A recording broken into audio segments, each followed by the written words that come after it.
Thank you very much. Mr Speaker. David Bennett.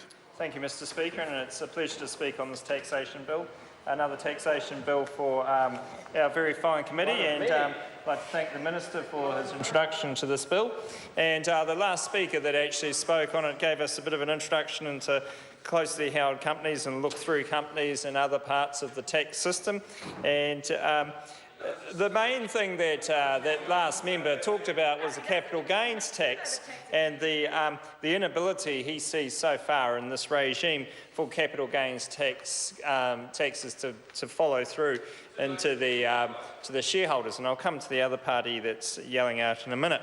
Now, when we look at that, well, in New Zealand we do have a capital gains tax in the sense that if you sell with the intention, or if a company sells with the intention within 10 years, there's taxable, and it does work. And many people find that they are taxable under that regime. In fact, we have actually clarified that so that effectively there's no choice within 2 years, because it's deemed to be taxable regardless of intention because of that time frame. So what the last speaker was talking about,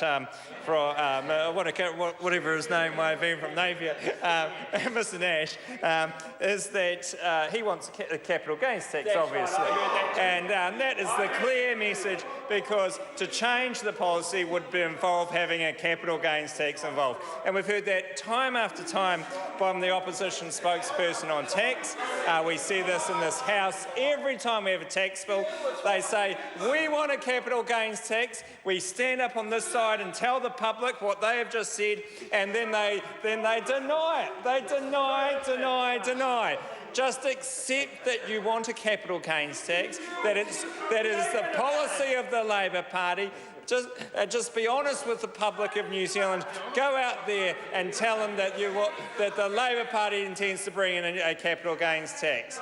And now we're getting from the despicable party in this House, after the speech of their leader this afternoon, that is a disgrace to this parliament, and we all know that. And we don't need members like that in this parliament representing anybody. Order. Thank you, Mr Speaker. It's good to hear that those members over there are going to be quiet now. Now, Mr Speaker, this tax bill is important, and it brings about 4 parts that the Minister talked about.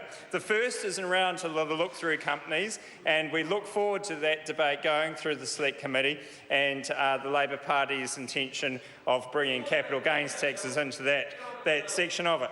The second suite of measures are around the interest earned by New Zealand by foreign lenders, and that's another part of our tax system that just needs a little bit of tightening up, and there will be changes to the non-resident withholding tax rules, changes to the approved issuer levy registration process, and correcting anomalies relating to branch structures. So that's the second part of the legislation.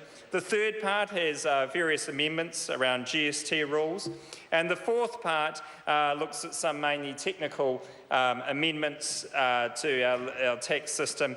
And the other part of this legislation is that it actually brings in the tax rates for the 2016 income tax year. So that is important as well.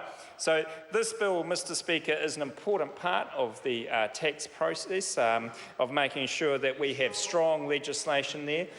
This is an ongoing process that is continuous legislation. It's not a one-off piece of legislation, and it really highlights the difference between the parties and the Labour Party's intention to bring in a capital gains tax at their earliest convenience. Thank you, Mr Speaker. Mr Speaker. Grant Roberts. Well, Mr Speaker,